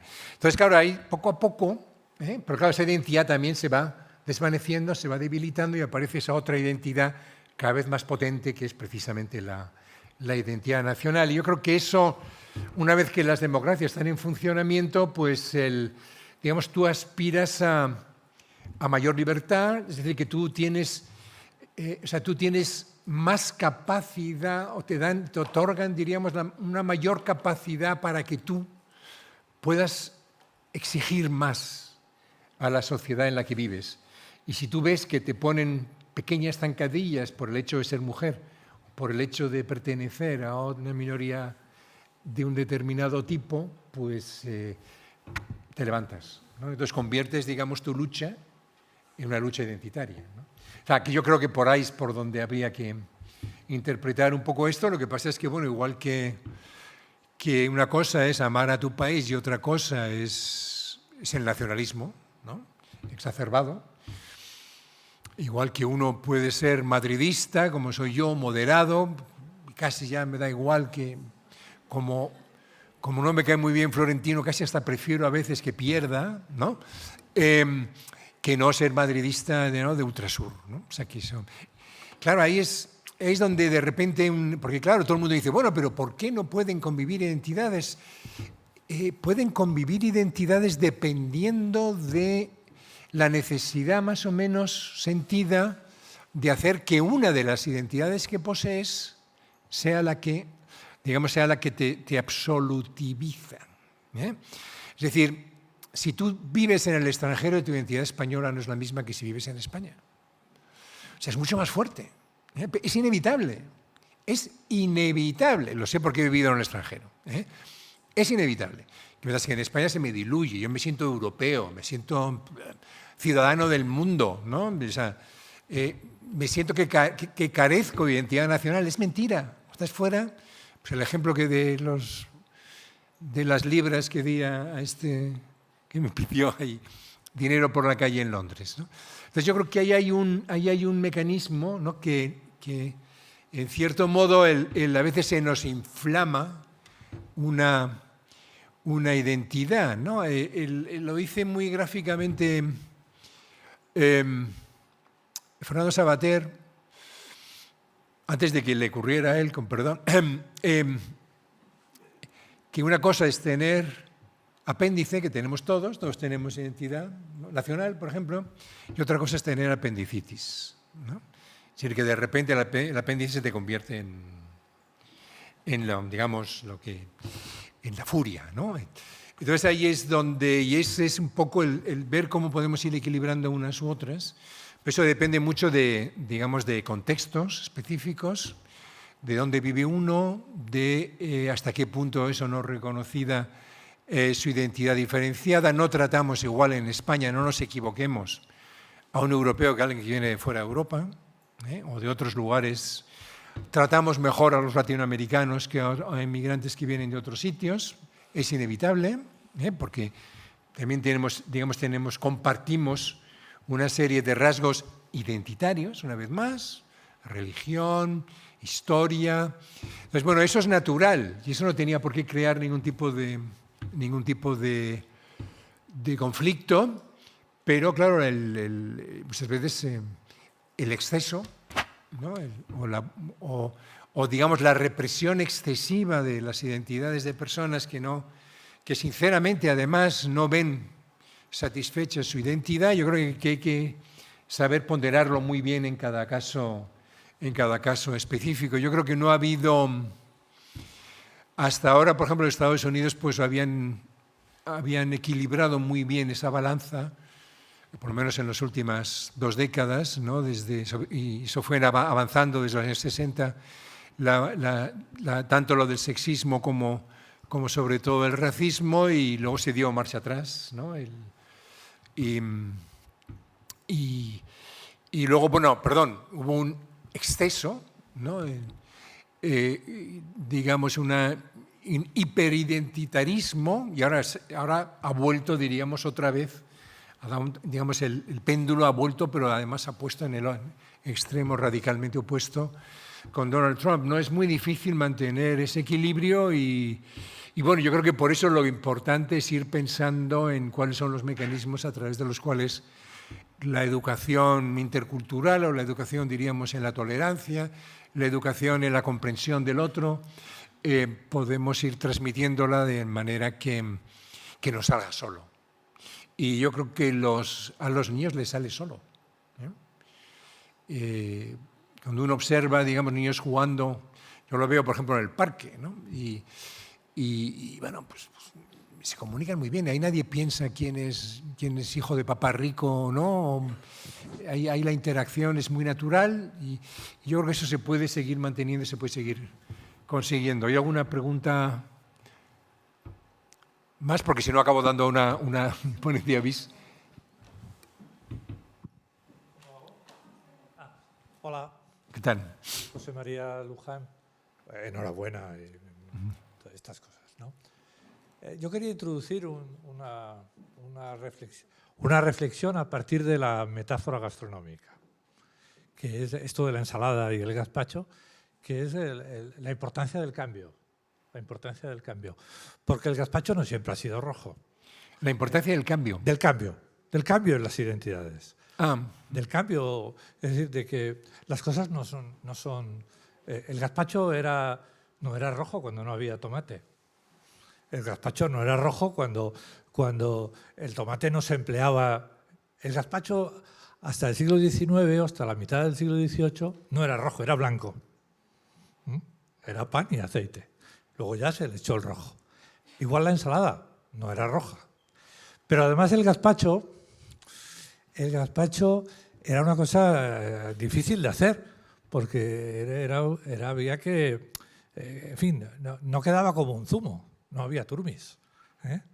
Por tanto, hemos tenido que el cambio, que es consecuencia de traer otros productos, y nos ha modificado nuestra manera de ver el gazpacho. Eso, es decir, el cambio que ha producido el cambio técnico, el cambio que ha producido el cambio de costumbres, produce un cambio en nuestra diversidad, en nuestra manera de ser. Quiero decir que no necesariamente el problema es eterno. Es decir, que tenemos oportunidad de cambiar. Y tenemos oportunidad de cambiar, yo no sé cómo se hace. Lo del gazpacho sí, o por lo menos se hizo. O sea que los problemas pendientes están en cómo lo hacemos.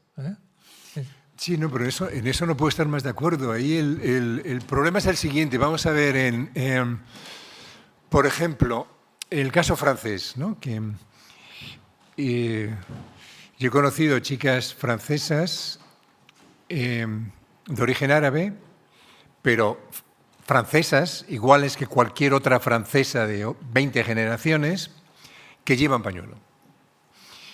Y es una manera, digamos, de autoafirmarse. ¿Y por qué necesitan autoafirmarse? Pues porque no las miran igual. Cuando dicen su apellido, cuando va a su barrio, cuando... Entonces, claro, nosotros decimos, pero bueno, pero si tenéis todos los derechos, es más, tenéis más derechos, ¿no? Porque muchas veces pues, se conceden cuotas, ¿no? que para los franceses pues no se necesitan, salvo quizá pues, una mujer, ¿no? Una cuota para la mujer en todo caso. Pero claro, el problema es esa distribución asimétrica del respeto.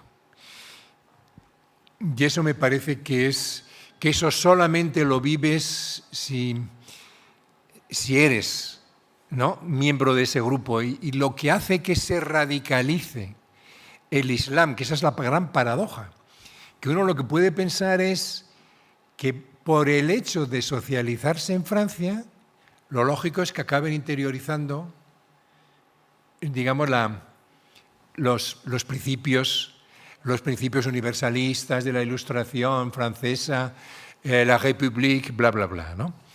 Pero claro, el problema es que, y en esto tiene la globalización, tiene mucha responsabilidad, es que, claro, si tú no formas parte del grupo, diríamos, de los elegidos, de los que se benefician del ascensor social, y tú intuyes, en cierto modo, que lo único que te queda es tu propia cultura, o sea, que tu única posesión es el ser musulmán, es decir, pues lo que haces es absolutivizar tu identidad, que es lo que yo he dicho que es lo que provoca la apendicitis. Es decir, como un elemento de tu identidad tú lo radicalizas.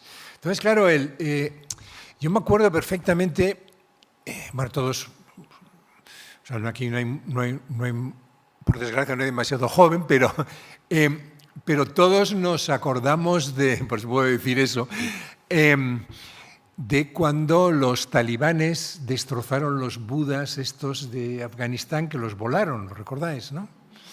O sea, bueno, ellos no los volaron un día porque sí. Ellos lo que hicieron fue llamar a la CNN, avisarle que los iban a volar para que lo transmitiera en directo a todo el mundo. Es decir, necesitaban escenificar su diferencia. O sea, a nosotros no nos compráis, nosotros somos diferentes. Esto se corresponde con un Afganistán preislámico, que también rechazamos exactamente igual que vuestra cultura, la de los malditos occidentales. Entonces, ¡pah!, voladura, ¿no? Entonces ahí hay ese elemento, claro, ese elemento diríamos que normalmente quien radicaliza su identidad, digamos, no suele pertenecer al grupo de los privilegiados. Hay una cosa, por ejemplo, que se ve. Yo estuve en la Universidad de Harvard a comienzos de los años 80, viviendo allí, en Boston. Volví muchos años después, hace no demasiado tiempo, y bueno, había vuelto a Estados Unidos, pero nunca al campus de Harvard, y cuando volví al campus de Harvard lo que me di cuenta es que estaba lleno de caras orientales. Estudiantes eran orientales, casi en su mayoría. Antes eran anglos. Era, pues bueno, los americanos según el estereotipo de las películas de los 40, 50, 60. Rubitos, altos, esos eran los que uno se encontraba por el campus. Ahora eran chinos o orientales, japoneses, surcoreanos, muchísimo. Claro, no hay ningún problema con las minorías orientales en Estados Unidos. No hay... de hecho, la coreana es la minoría que más avanza por cada generación, es decir, supera incluso, ¿no?, a la blanca incapacidad, o a los judíos, no, incapacidad para mejorar la condición respecto de sus padres. Con ellos no hay ningún problema. El problema es ¿por qué? Pues porque se organizan desde el principio. O sea, hay libros de antropología maravillosos sobre las minorías coreanas. ¿Qué ocurre con la minoría negra? Pues que viene de donde vienen, que fueron esclavizados. Fueron obligados a someterse, ¿no?, a una dictadura y que no obtuvieron derechos civiles en muchos de los estados donde tenían, digamos, un porcentaje elevadísimo de la población, como los estados del sur, hasta mediados de los 60. ¿Cómo Estados Unidos podía decir que era un país democrático? O sea, y esto es real. Entonces, claro, vienen con una desventaja. Ahí no había nadie que les ayudara, ¿no? Salvo, bueno, algún grupo minoritario que, bueno, alguna confesión religiosa. Entonces, claro, la lucha para poder, ¿no?, diríamos, ascender socialmente era heroica. Pero si tú eres coreano del sur, llegas a, no sé en qué barrios están, a un determinado barrio en Los Ángeles, tú sabes que tienes una red ya construida, y que enseguida, pum, pum, te va a ayudar a... Entonces, claro, estos coreanos no necesitan, muchos de ellos han votado además a Trump, ¿no? O sea, no necesitan ese tipo de un reconocimiento específico de su diferencia en tanto que coreanos. Pero la minoría negra todavía necesita ese tipo de reconocimiento. Por lo menos esa es y conozco Estados Unidos, ¿no? Ya he dicho que he vivido allí, ¿no? O sea que eso es así, ¿no? Y cuando se habla, por tanto, también cuando se habla de que hay minorías que son más fáciles de integrar que otras, pues claro, es que no todo el mundo llega en igualdad de condiciones a Francia. Después de la Segunda Guerra Mundial, en Francia, pues Sarkozy es hijo de húngaro, pero un hijo de un húngaro burgués. Esos que tienen así apellidos italianos o húngaros o checos o incluso rusos, pues eran de la nobleza rusa ya del 19 y tal, y esos se integraron sin ningún tipo con enorme facilidad, ¿no? Otra cosa es llegar allí y ver cómo diablos puedes trabajar en la Renault o buscarte un poco Ellos tenían también sus redes cuando llegaron, ¿no? O sea que no todas las minorías son iguales y que por muy diferentes que sean, esa diferencia no importa. Por eso lo de Hannah Arendt, ¿no? Es que, claro, sí, no, si yo soy ciudadana del mundo, ahora, si usted a mí me va a perseguir porque soy judía, me convierto en judía inmediatamente. Yo soy judía, entonces. Y lo seré para usted y para todos los demás. Y yo no era, antes de ser perseguida, no era judía. Entonces, ahí, antes de que a mí me miraran de otra manera, pues yo pensaba que podía integrarme en esta sociedad. A partir del momento en que me miran de manera distinta, pues sé que esto no es verdad, ¿no? Entonces ahí es donde digamos, fracasan ambos modelos, por mucho que te digan, no, si formalmente te reconocemos o no te reconocemos. En Francia, por ejemplo, uno de los grandes problemas que tienen es la guetificación, ¿no? El que todos acaban habitando dentro de las ciudades los mismos barrios, ¿no? O sea, con lo cual, digamos, no se puede diluir dentro de de barrios comunes o lo que sea, ¿no? Si va un español a Francia, no se busca un barrio de españoles, porque para empezar no existe un barrio de españoles, no hay un barrio de italianos. Podrá haber una zona donde hay más restaurantes italianos que en otra, pero no hay un barrio de italianos, ¿no? No, es un tema muy difícil, pero es un problema para los sistemas democráticos y bueno, y no hay soluciones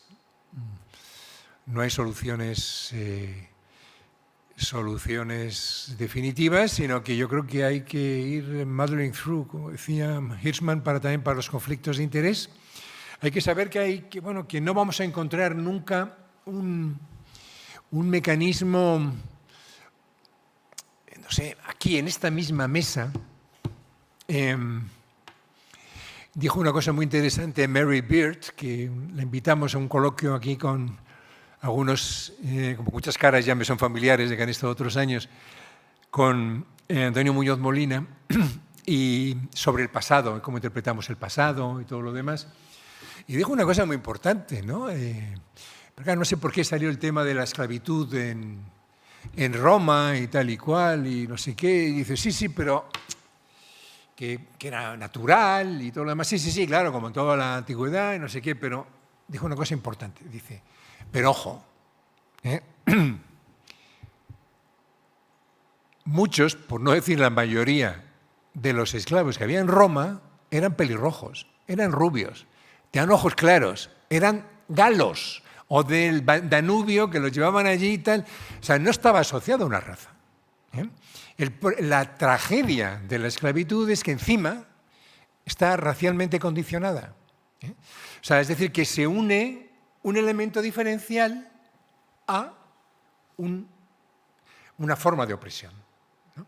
Entonces, claro, ese es el elemento que distorsiona todo, digamos, todo el engranaje, ¿no? Cuando de repente se da ese tipo de coincidencias, ¿no? ¿Por qué se perseguía mucho a los judíos? Bueno, porque eran, entre otras cosas, no solamente porque tenían una religión diferente en momentos en los que la religión lo era todo, porque eran prestamistas, eran nuestros acreedores, ¿no? Es como si hoy los judíos son todos, o casi todos los inspectores de Hacienda fueron judíos, imaginaros, ¿no? o de otra minoría, ¿no? O sea, que es que son ese tipo de... Por eso hay que analizar cada supuesto de hecho, no hay que hacer estudios de caso, ver cómo funciona, cómo conviven, ¿no? Digamos, una minoría que de repente se convierte en mayoría en un barrio en Estocolmo, si fueras Estocolmo, o cómo funciona eso en Marsella, ¿no? Que es donde es mayoritariamente, la ciudad es mayoritariamente magrebí ya, ¿no? De inmigración de origen magrebí. Entonces, hay que ver un poco cómo funciona en Lavapiés en Madrid, si es que Lavapiés sigue siendo todavía un barrio fundamentalmente de inmigración, que no lo creo, pero por la gentrification esta. O sea que hay que ir ponderando cada caso, ¿no? Pero yo creo que el pensar, no hay un modelo liberal, esto es lo que va a misa, o hay un modelo multicultural, esto es lo que funciona. Hay que tener una cierta flexibilidad y fijarnos siempre en la distribución de eso ese intangible tan fundamental para la vida del ser humano y que toda democracia debería garantizar, que es el respeto. Si no se nos otorga respeto, es imposible, digamos, que funcione un sistema democrático cuando determinados grupos carecen de respeto.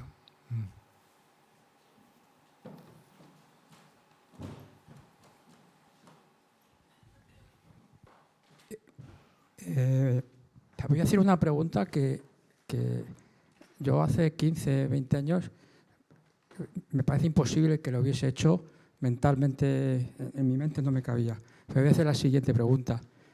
¿Hasta qué punto opina que todo esto de lo que estamos hablando esta tarde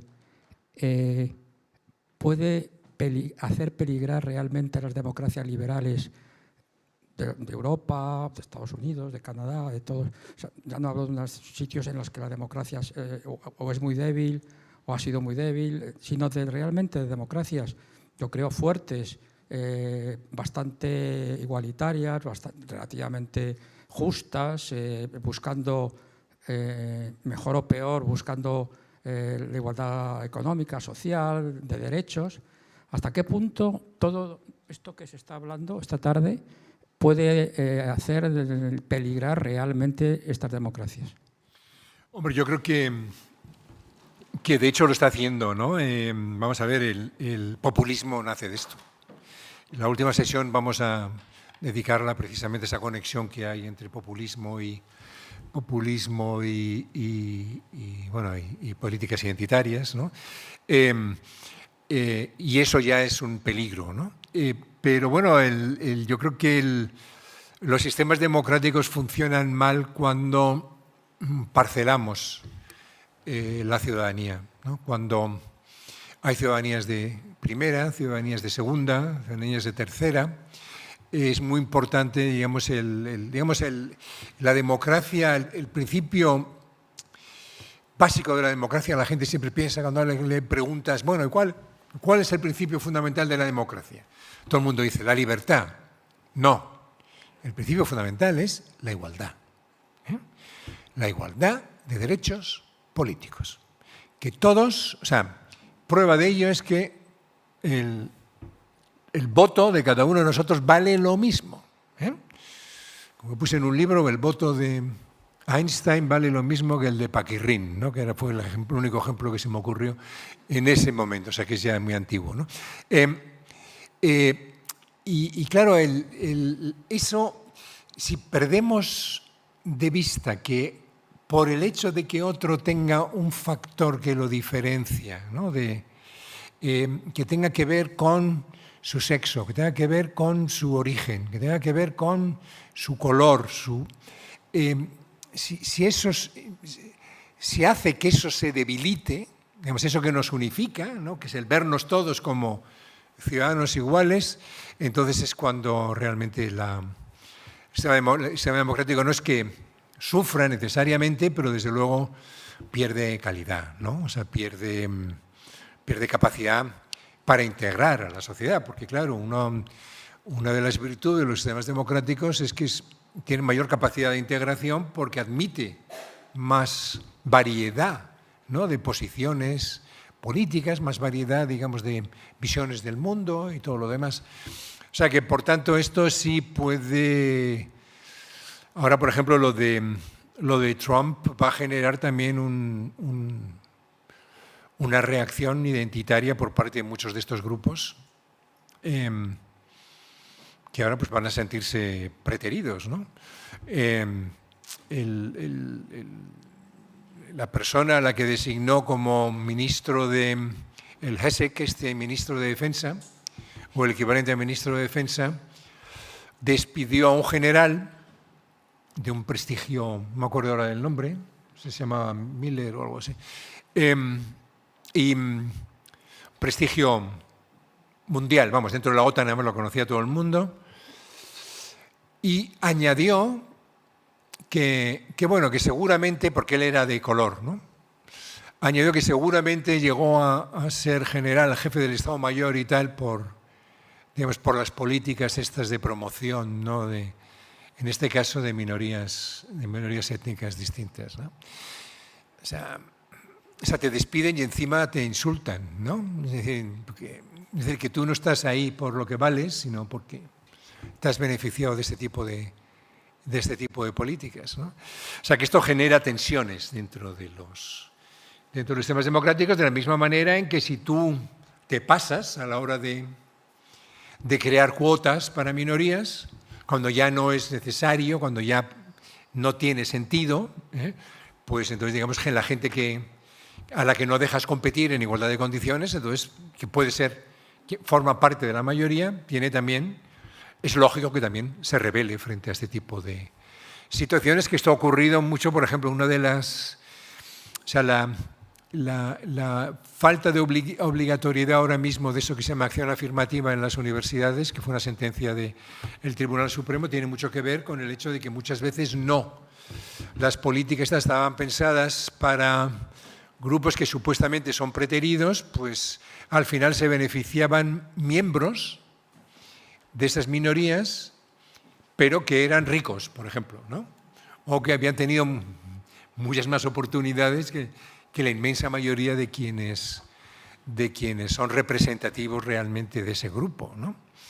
O sea que, y eso ese sí que es un factor distorsionante, porque hay el Michael Sandel tiene un libro muy bueno sobre esto, sobre la crítica del mérito, ¿no? O sea, es mentira que vivamos en una meritocracia, ¿no? Es decir, a la gente se le coloca en posiciones de ventaja, sobre todo por la herencia.